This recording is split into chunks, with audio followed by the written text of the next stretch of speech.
Welcome to the Eureka Street Crypto Podcast.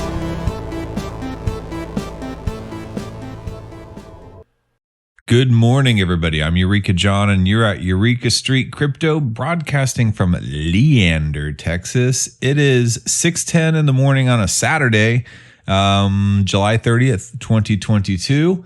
And this is episode number 483. And I'm doing these episodes at a slower cadence now. Have a lot of other stuff going on between job and between doing DAO stuff. So yeah, man, the Web3 space is doing very well, regardless of all this crypto downturn and in price and all that stuff. The bear market, I'm barely even paying attention to the price of things. I'm really trying to learn a lot about technology lately. I'm taking a lot of LinkedIn learning courses on data science and taking Amazon Web Services classes. Learning all about that and Microsoft Azure and all that. Because the more I am focused on Web3 and this whole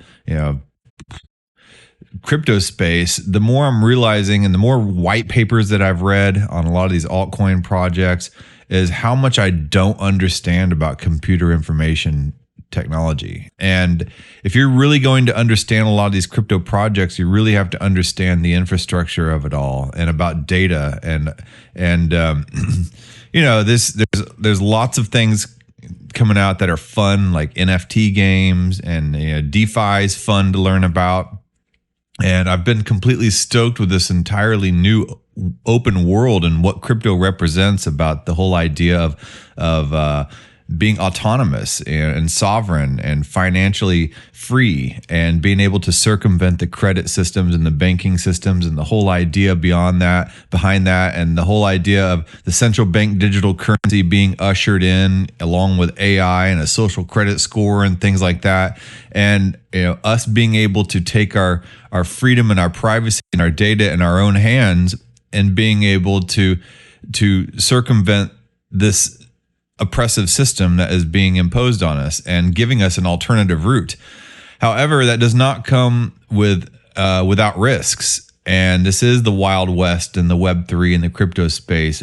And a lot of people are getting wrecked financially. And it has also reminded people, in a sense, why we need regulations, and why there are laws there, and why things like the Sarbanes-Oxley Act came about, and HIPAA came about for data privacy. And it's just, you want to just paint the opposition, the regulators, the lawmakers, the system as bad, and there are a lot of bad things about the system. But there are reasons a lot of that stuff has been put in place, is because innocent people have gotten hurt.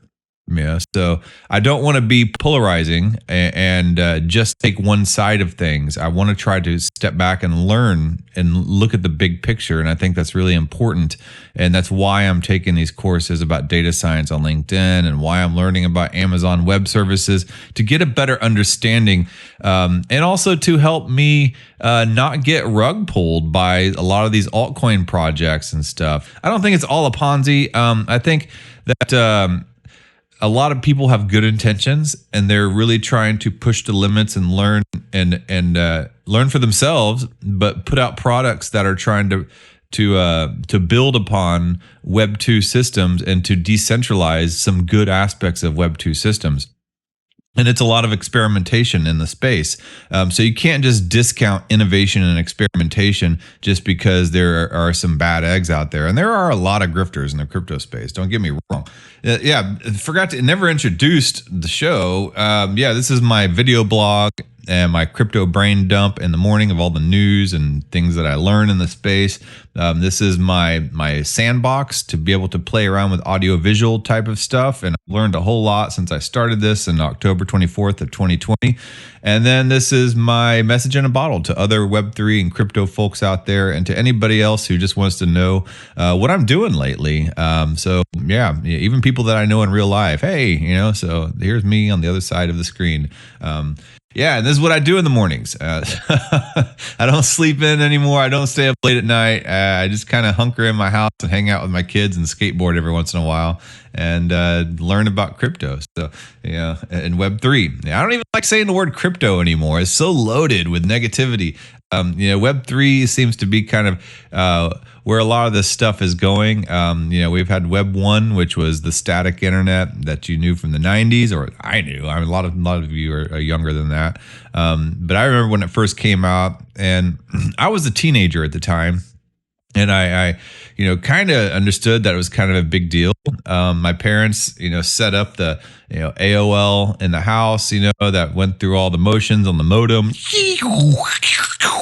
trying to get everything to connect. And, it took a horrible amount of time to get one picture to download.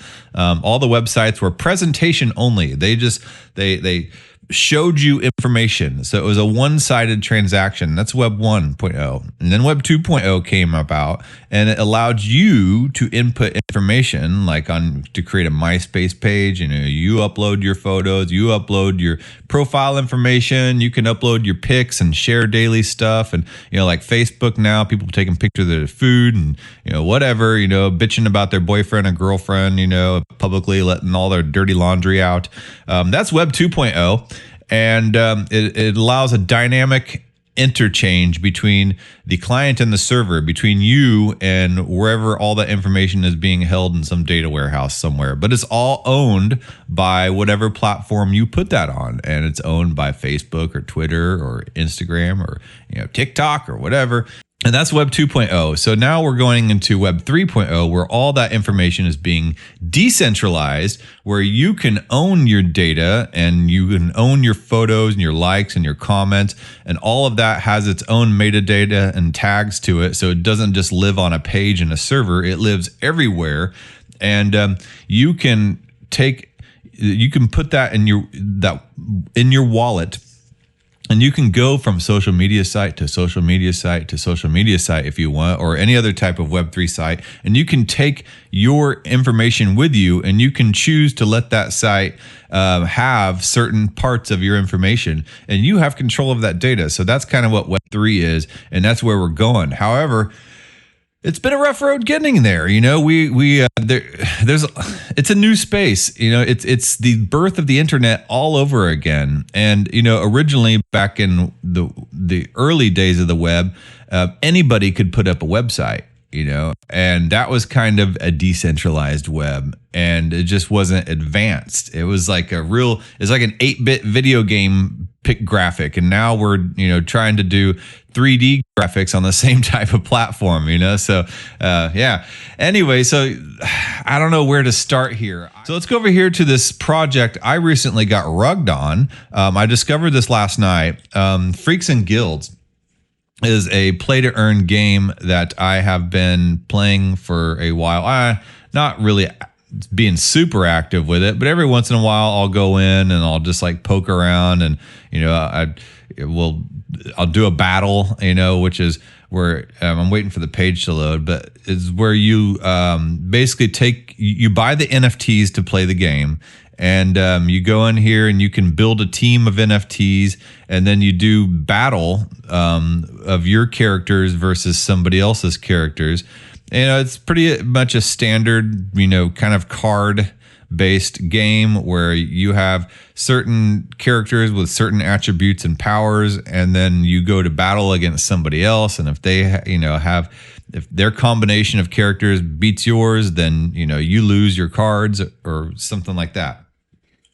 So anyway, Freaks and Guilds was supposed to be one of those games based on NFTs, and you could buy the NFTs. The NFTs, here's their NFTs available on OpenSeas.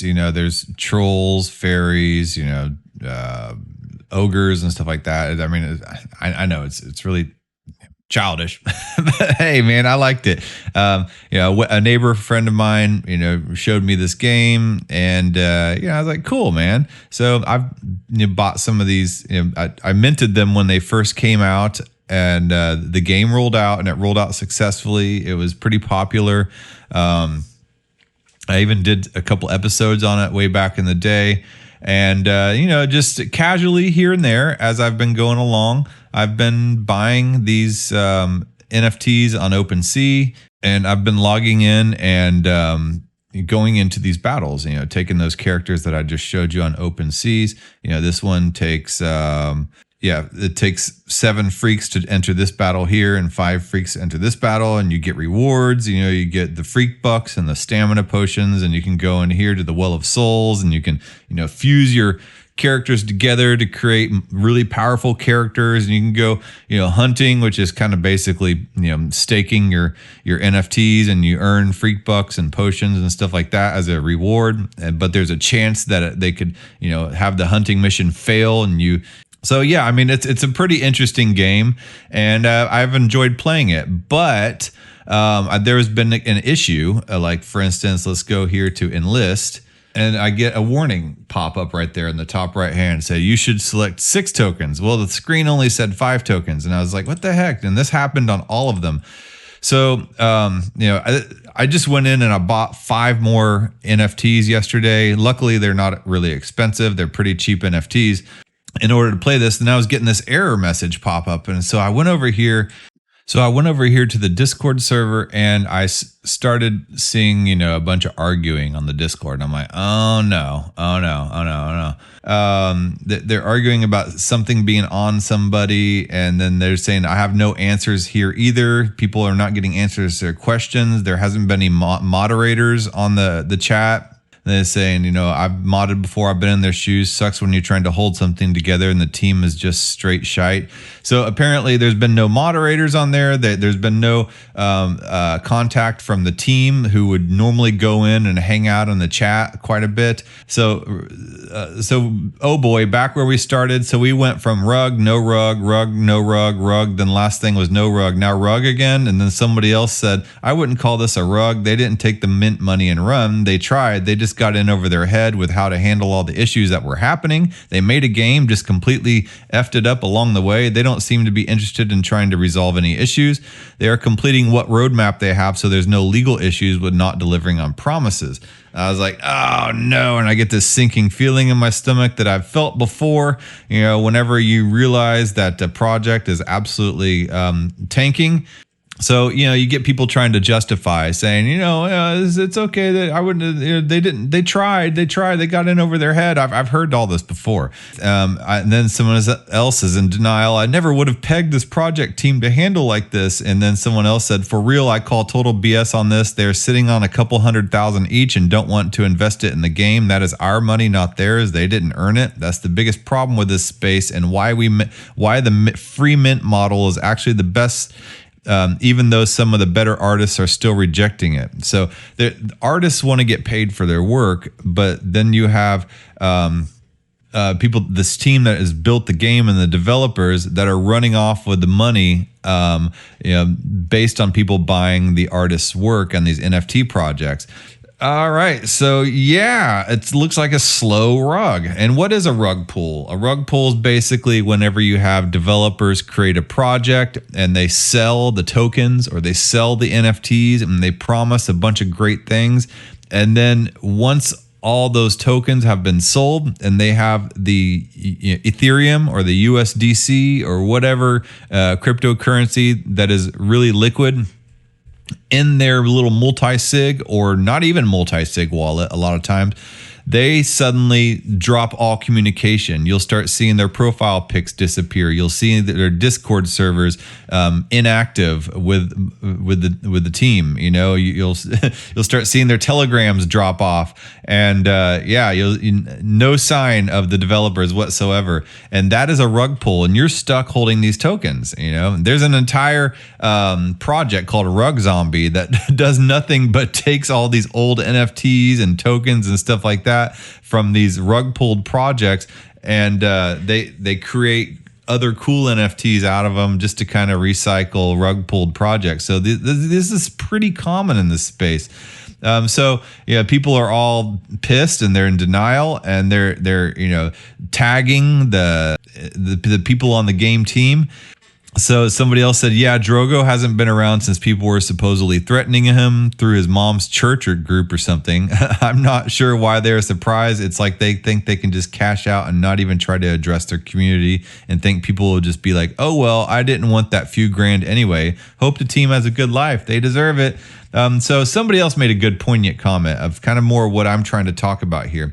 Yep, this project highlights what's broken with the NFT Web3 system and why the free mint model is the future. We as collectors can't just trust that founders of projects are going to take the funds we invested and put them towards what they are supposed to go to. There needs to be an incentive for them to continue to build and not just run off with the money. And right there, that comment absolutely pinpoints what's going on with this new development, this new technology in the Web3 space.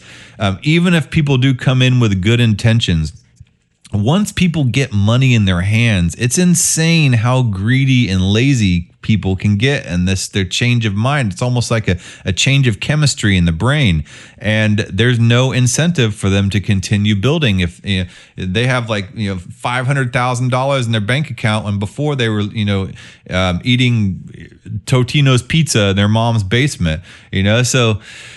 Yeah, then they suddenly have no incentive to build or use that money to grow it further. To them, they've made it big. That $500,000 is yeah, it's freedom, and so suddenly they have no incentive to keep going and dealing with people's complaints and showing up to work, basically. Yeah, they've made it. But what about everybody else? And so people are pissed, understandably so. If you scroll down on the main page, it gives all the synopsis of what's all going on, even a cool video. But, look at the team here. They're basically a bunch of kids, So, yeah. That's what the Web3 space is right now. It is a bunch of kids. And I'm saying this as, grown ass man, but so it's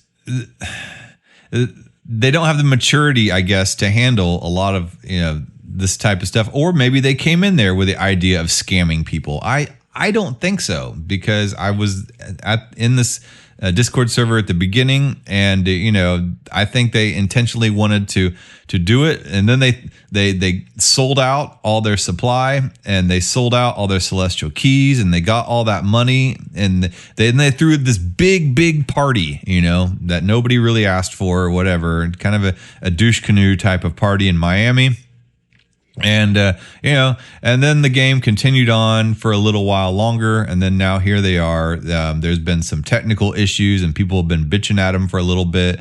And I don't think that they can necessarily take that. And then here they are just slowly dropping off. I think a couple of the mods tried to hang on and talk to people and get them answers. But, it's hard to be the sales guy whenever you don't have the production team answering your phone calls or emails, Anyway, so yeah, here's a little thing that you can do. Here's the CFO, or one of the co-founders of Chainforce Technologies, which is the one that built the game.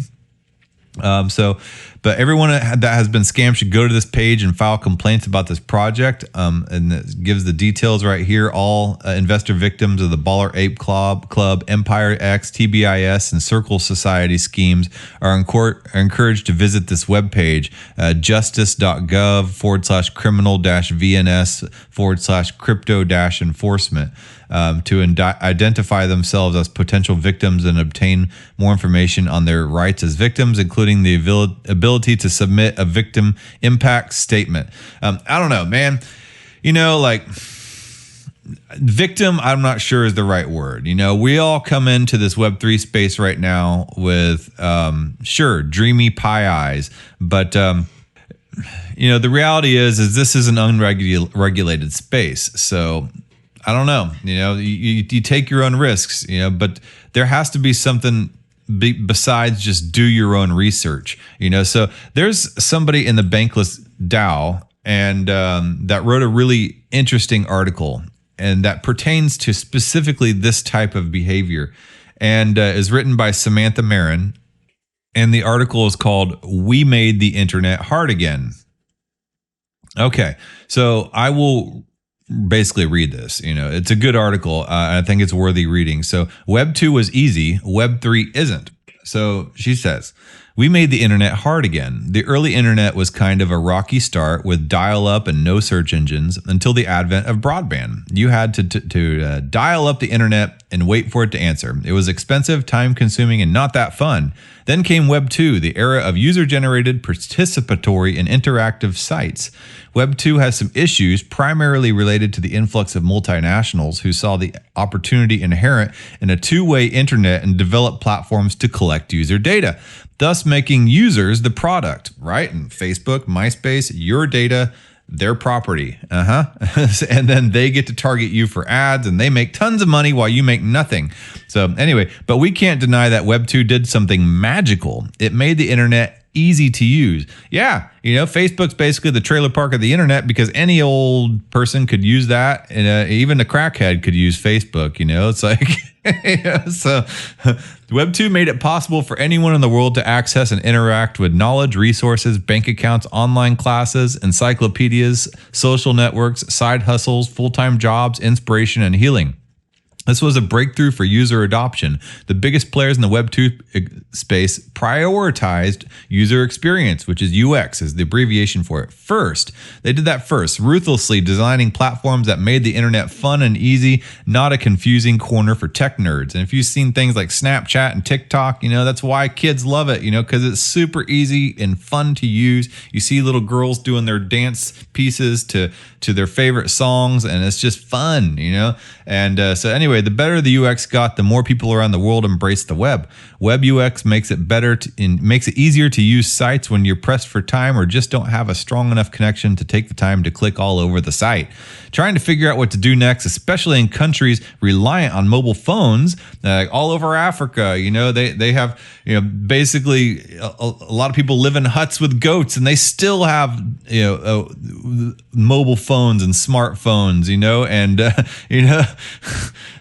and crypto's huge in Africa because of that. They don't have like this infrastructure, this legacy infrastructure holding them down, and they can just go mobile phone to mobile phone to mobile phone, and so anyway, I don't want to get off on a tangent, but the UX is so easy. It's just spreading like wildfire over there. So the better the UX got, the more people around the world embrace the web. The better UX makes it easier to use sites when you're pressed for time or just don't have a strong enough connection to take the time to click all over the site. Trying to figure out what to do next, especially in countries reliant on mobile phones, those without access to reliable internet connections, quick speeds, and laptops or computers. Web 2's simple phone apps and well laid out sites were huge for opening up access. I've been speaking here and there to a skateboard community over in Gambia.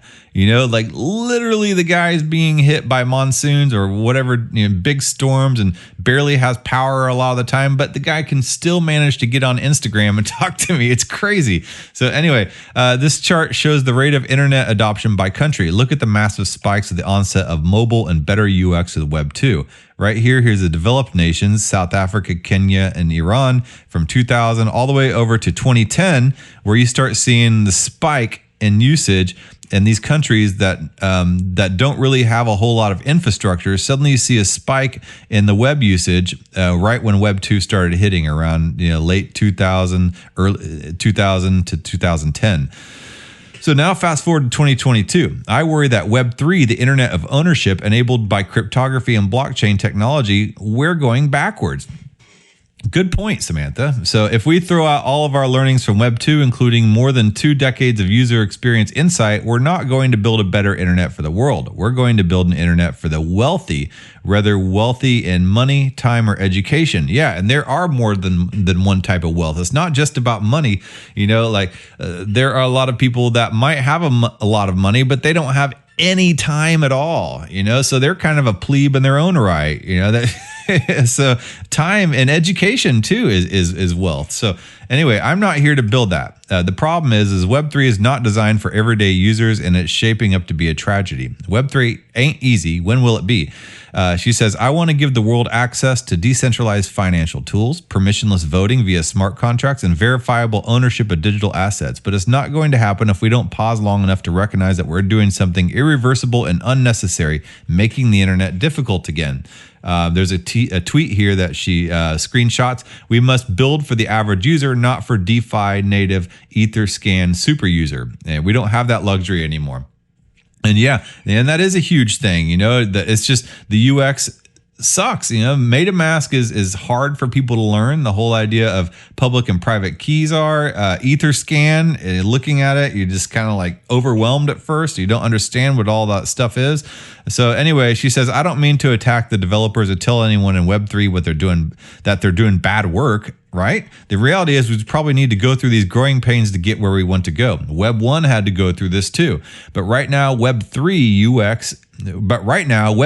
UX is demeaning. Yeah, it is. UX tells a story. And right now, it's not a very good one. When I open up the app for an exchange and see a wall of charts without explanations, yeah, the UX tells me that I'm not enough of a trader to use DeFi. And I remember the first time that I opened up an exchange in crypto, and I tried to open up Kraken even, not even a DEX. And it was just, I had no idea what was going on or what to use or how to do pairs and things like that, So, yeah. When I try to join a DAO and I'm met only with a Discord link as my source of information, I'm left with the feeling that maybe it's not for me. If I don't have enough free time to navigate the endless chat channels, yeah, exactly. I've seen a lot of DAOs and projects. They don't have like a roadmap. They don't have a docs page that tell you all about what the project is. They just give you a link to their Discord. Then you have to go over there and you have to try to surf through and talk to people. And I don't have time for that. Ain't nobody got time for that, right? And anyway, when I try to buy that NFT and the UX tells me the transaction failed, but not why. The UX is telling me I'm not welcome. Yeah, the user experience of Web3 is confusing and cold and not designed for the average person. That's why I don't even really try to explain Web3 to people in real life anymore. It's just gets into this like rabbit hole of a conversation, and it's not good party talk. I'm not fun at parties anymore. To move forward, we need to take a page from Web 2's book, ruthlessly prioritize the user. Okay, that's what Web 2 did. Web 2 was successful because it put user experience first. I think part of the reason we compare Web 3 to Web 1 so much is because both lack something critical that Web 2 got right. User experience. Yeah. Both Web 1 and Web 3 are often called the Wild West, where tech-savvy users go gallivanting around the corners of the internet themselves with no roadmap and enough free time and funds to put hours into it. And I haven't really had a bunch of funds or free time, but that's why I wake up at the butt crack before dawn and been doing this stuff to learn this stuff. And that's why I have a hard time trying to explain to anybody asks about my interest in crypto, because then I have to go through this like rabbit hole of trying to explain to them the foundations of blockchain technology. And it's just, I've put hours and hours and hours and hours of research into this stuff, and I don't want to have to just explain all the basics and foundations to somebody new coming into it. And that's why so many people impatiently say DYOR or do your own research. And it's not fun for somebody trying to get into the space. No wonder people are bitter at crypto and Web3 people, I understand. So Web 2 was an internet renaissance for everyone because of user experience. Why did Apple succeed? They designed a personal computer for the average person, not for the tech-savvy coder. Why did Amazon succeed? They built a platform based upon relentless prioritization of the user. They made it so easy for the user to engage with them that it became a no-brainer for most. I fear that the Web 3's general distaste for the practices and principles of Web 2, they've polarized to the opposite extreme. Like I said, we've gone so against the banking and the credit system and, trying to focus on this idea of freedom and autonomy, which is good, and financial autonomy of the individual. that we've thrown the baby out with the bathwater. Maybe there are some good things like in Web 2 and in the traditional, TradFi system, like regulations, like that can help us, So yeah, don't throw the baby out with the bathwater. That's all I'm saying. I fear that with Web 3's general distaste for the practices and principles of Web 2, we've thrown out something valuable along with the corporate greed and the platform monopoly. While throwing out those nasties, we've also accidentally thrown out our empathy for the average user. Like I'm saying, user experience design is all about empathy. It's all about putting yourself in someone else's shoes and designing products or experiences that enrich their lives. It's about imagining exactly when walking through an airport, a flight status board should be placed and a bathroom sign should be hung. It's about looking at photo editor apps and making an undo button for those mistakes your users will make. It's about creating a bill pay service on your banking application in a way that demonstrates safety and security for users because you already know that's what they desire. It's all about empathy. I worry that we're losing that empathy in Web3. So she says, instead of showing empathy, we repeat not financial advice. You see every YouTuber say that at the beginning of their videos, myself included. I didn't say it this morning, but do your own research. And I'm not a lawyer over and over again, while never pointing anyone in the right direction to find that financial advisor or do that research or hire that lawyer. So we tell people, be safe. Make sure you trust every contract before you sign it without explaining how to be safe or how to know when to trust something in a supposedly trustless system. So anytime you sign your MetaMask, you're signing, some kind of contract, and a lot of that, there's just gobbledygook of code in there, and you just don't understand it, and you sign it anyway because you want to get access to that website. And the same thing, though, happens in Web 2, when you have your terms and conditions and you have to sign it you have to click yes, you accept it in order to even use the website. You don't scroll through and meticulously comb through all that legalese on there. You sign it because that's what you want to use, but you're signing your data away. And in the same way in Web3, you're signing your security away, and we expect people to have the time and risk tolerance to self-custody their assets without providing empathy for those who can't take that risk. We tell them to go figure it out on their own. And with that, we turn them away in droves to go and write anti-crypto and think pieces for the New York Times, right? So here we go. All Web3 apps to date here's a tweet screenshot.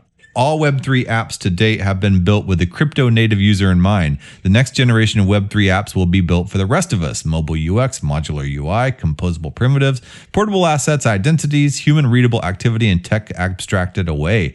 So ways forward for Web3. Web3 expects average people to care about the tech stack that something was built on. Yeah. Nobody cares about the tech stack. It expects people to choose a train and form a tribe around the maxis of that chain until Web3 starts acknowledging the real world on the ground problems people are coming to the tech to solve. It will stay in tech nerd limbo land. And that's where Bitcoin was for the longest time. I think in a way, Bitcoin's kind of starting to release itself from that with the adoption of institutions of Bitcoin in a way. We build ourselves a maze of steps requiring every user to navigate each one on their own. We built a palace for those lucky enough to have the time and resources to invest in learning about Web3, ignoring those who don't have the chance to sit down and figure out what a seed phrase is. This is not irreversible. We can solve this. I've been trying to solve this and help people and walk people through this stuff with my little blog, by people can see the mistakes that I make. Like I pointed out earlier in the Freaks and Guilds, example, I got rug pulled. Even me, I spend hours and hours and hours and hours on this stuff and I still get rug pulled. So here's 4 key areas where Web3 needs better UX. How to get started, how to get involved, how to solve a real problem in your life, not through tech and philosophy, how to exit or backtrack. People need simple first steps. Simple first steps are how you get started. But in Web3, those simple first steps don't exist. Let's use a Web 2 page as an example. I'll compare a bank to a decentralized exchange. And she shows a screenshot of Bank of America. While the design might look a little ugly, every corner of this page is geared towards a person looking at the page for the first time. From open an account to schedule an appointment to the range of credit card offerings, all with a link to click. There's somewhere to land if you're there for the first time. Even the search bar in the right top corner helps you get started from scratch. This page was clearly designed for the first-time user. Now compare it to the basic DeFi page, and they all look the same. They all basically have that Uniswap interface, and so she grabbed a generic one. And if you're there for the first time, what would you possibly do? I remember the first time that I set foot in Uniswap, or synthetics or anything like that. I was just like, duh, what the heck do I do? And there were no instructions. I had to scour the internet for some Chris Bleck video that explained and walked me through the steps of Uniswap and Aave and stuff like that. And I was thankful that he was there to explain that stuff, but I had to go do my own research to figure it out. And then people just smugly and arrogantly just yelling at newbies to do their own research. And that, no wonder people don't like crypto, like the average person, that type of attitude. Anyway, and if you were there for the first time, what would you possibly do? Where would you go? How would you start? And we're surprised the user adoption of crypto outside centralized providers is so low. Most of you probably got into crypto the same way I did, a peer showing you the ropes. Or maybe you got a really great podcast. Like for me, it was the Chris Bleck walkthrough of Uniswap and Aave, or a YouTube channel got you started. But if you didn't have that, you would be completely and utterly lost when landing on this generic DEX. We do have emerging resources to help solve this problem. Rabbit Hole, for example, is a course that guides you through the rules and mechanics of Web3. Such projects are excellent, and I love that resources like this exist. But what if you had to take a course when you were trying to open a Bank of America account? Yeah, what if you had to take an entire course just to open a bank account? What would people do who have to work 10 hours, 12 hours a day, 60, 80 hours a week or whatever, just to make ends meet? 3 part-time jobs, whatever. They don't have the time to take a bank account course, so they just need to go down to the branch and open up a bank account, or go to the website and open up a bank account quickly, right? So what if you had to learn a whole new dictionary of terms every time you were trying to start something new in Web 2? What if you, in order to use Facebook, you had to take you had to have an entire glossary of terms to learn how to upload your photos to Facebook and do your comments and your likes? Imagine if you're a parent with poor internet connection and only half an hour between your job ending and your kids getting home from daycare. To solve your problem of needing somewhere to move money around, would you try Bank of America or the DEX, the decentralized exchange? Call them what you want, but Bank of America has designed an application with users in mind. They've designed it with the intention of helping the young parent with the half hour of time and the poor internet connection. They've designed it for the world. These are the people we need to design for in Web3. People need clear pathways to get involved. People who are interested in Web3 also need a way to get involved and get work. But how do you get involved in DAOs? How do you get work in crypto? Again, I'd bet you started with a friend or a peer showed you what to do. Or maybe you listened to a podcast or read an article, you invested time and energy in the work. Hopefully, I've helped you learn a lot about this crypto space and all my past videos and my blundering and rambling and whatever I do. But at least hopefully I've helped you a little bit to try to understand the space a little better. Because you see a lot of these people, at neighborhood barbecues talking about how they made a ton of money off of Shiba Inu, they're like, yeah, and you're like, oh my God, dude. So and then suddenly you get involved and then you get scammed and you get mad at the neighbor, and it's not pretty. So again, no company, be they Web 2 or Web 3, is perfect. Most are quite flawed. We raise these issues not to glorify the company, but to show where improvements could be made. This Google page, and she shows a screenshot of a Google page, demonstrates seamless, simple UX because you can simply type the role you would like and where you want it located. Instant results. The internet in this scenario is incredibly easy. It just simply works. In DAOs, there's no simple way to apply for work without untangling the mess of links and information presented. And so she says, here we'll make fun of ourselves being Bankless DAO, which I'm a part of, because we know we have a long way to go. This is what new joiners see after going through a brief verification process in Bankless DAO. And it's a whole wall of text, and all these conditions and things you have to do. They've tried to make it easier doing first quests and stuff like that, but it's still just like a fire hose of stuff coming at you. For the Web3 native, you might have read that and thought pretty straightforward, right? For the non-initiated, this is pure gibberish. Bank, Collabland, wallets, level 2. Again, we know we can improve, so we're poking fun at ourselves. We've been designing the systems without any thought to how an average non-tech savvy user would encounter them. This is why user adoption of Web3 is so difficult. This is why DAOs struggle to attract and retain top talent. This is why we need to learn from Web2. People need benefits and solutions, not tech and philosophy. Yeah, and I'm totally guilty of learning, trying to explain zero knowledge proofs and sharding and all that type of stuff and roll-ups. And then I'm talking about the philosophy, libertarian philosophies of circumventing the banking system and credit system and how we're all going to be enslaved by CBDCs, but I don't a lot of times talk about the practicality of all this. Like what's it really like using this stuff? So, and one of the biggest problems in Web3 UX right now is the sheer lack of benefit-driven writing and designing. Instead, everything is designed around tech and philosophy, hoping that the users are willing to jump through a million hoops for the sake of achieving the still undefinable decentralization. This is goal that everybody's trying to get to. Just like most people in the world don't care if Netflix is built on AWS. Most people in the world don't care if Web3 Netflix is built on Ethereum or Solana or Cosmos. While people in Web3 now may care about those things, if we're going to reach mainstream adoption, we need to design for the rest of the world, not just our bubble of crypto Twitter. When designing a product, a web page, or a hiring process, we need to think more deeply about the problems people have and design solutions to those problems. Most people don't go in search of philosophical ideas around decentralization or self-sovereignty when they're trying to solve a problem. They look for the solution to their problem. Yeah, like people don't go watch my videos a lot of times if they want a step-by-step, how to do something in MetaMask type of video. I've gotten criticism that I ramble too much. Yeah, and I do, but my videos are not a step-by-step process. I do talk about tech and philosophy, but a lot of times people are wanting a solution to their problem, and that solution needs to be quick and easy and simple to understand. Don't watch my videos if you're looking for solutions. For example, look at Slack. One of the empires of Web2 has made their website about solutions, not tech or philosophy. Slack shows how you can make decisions faster and stay organized and collaborate with teams at other companies. It doesn't tell you its philosophies in remote work and agile systems, although you can definitely find those philosophies somewhere on the internet. But when hooking its first-time users, it focuses on how it will make the lives of those users better. Some Web3 products are marketed towards the most advanced users. That's okay. These products can use a different set of benefits and solutions for those users, which might involve a mix of tech and philosophy. But for entry-level, first-time products, it's unreasonable to think that people will care what chain their app is built on or how the team thinks about decentralization. For Web3 to go mainstream, we need to give people solutions, not philosophy.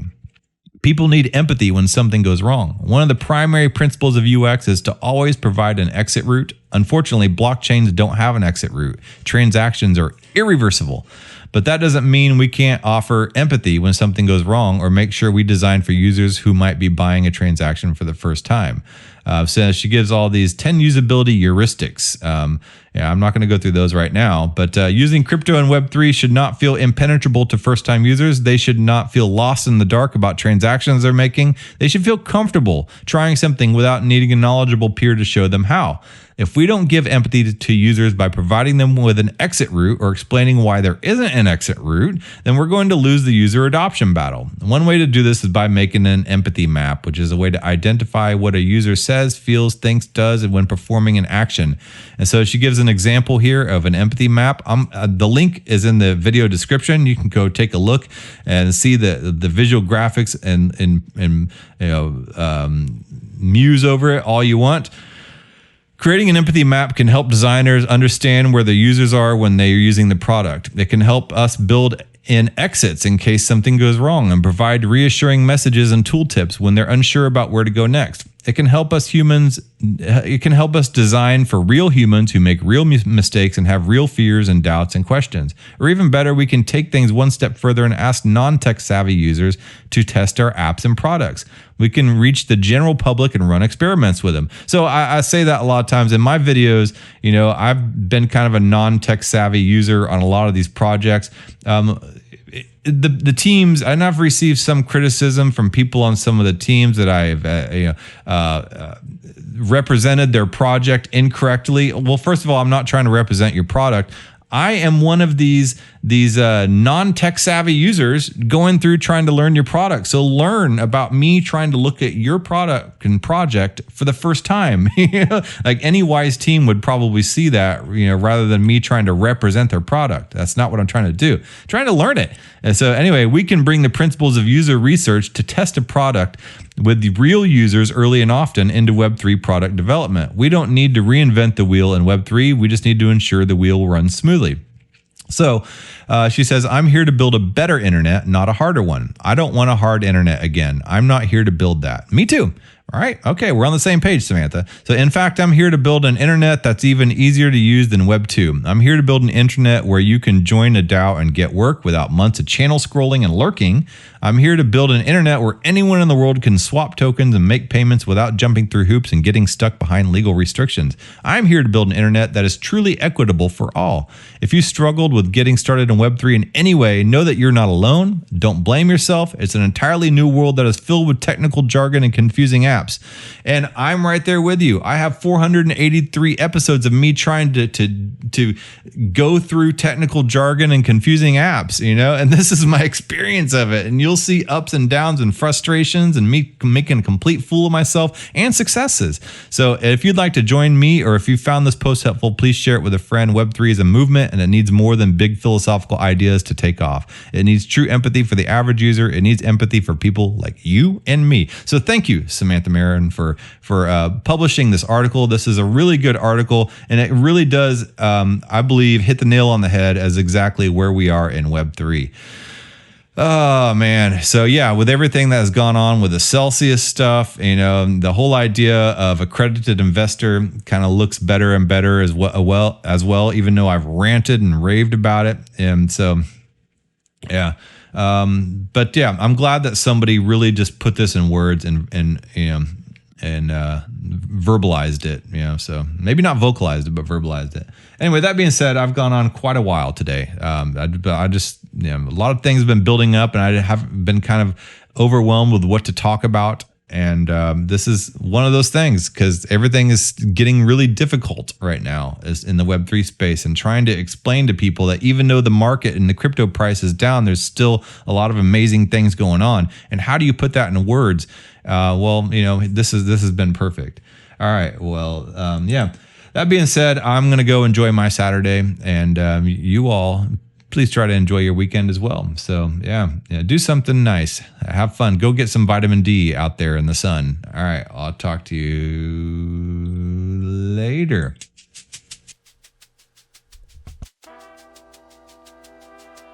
Thank you for making it to the end of this program. If you actually like this content, give a thumbs up. And if you want to hear more, just hit the subscribe button.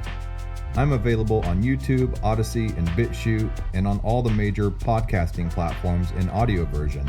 Spotify specifically. If you would like to follow and leave a review, that would help a lot. I am also available on Twitter at EurekaJohn1. That's EUREKA John, JOHN, and the number 1. My DMs are always open. Feel free to shoot me a message. Thanks again.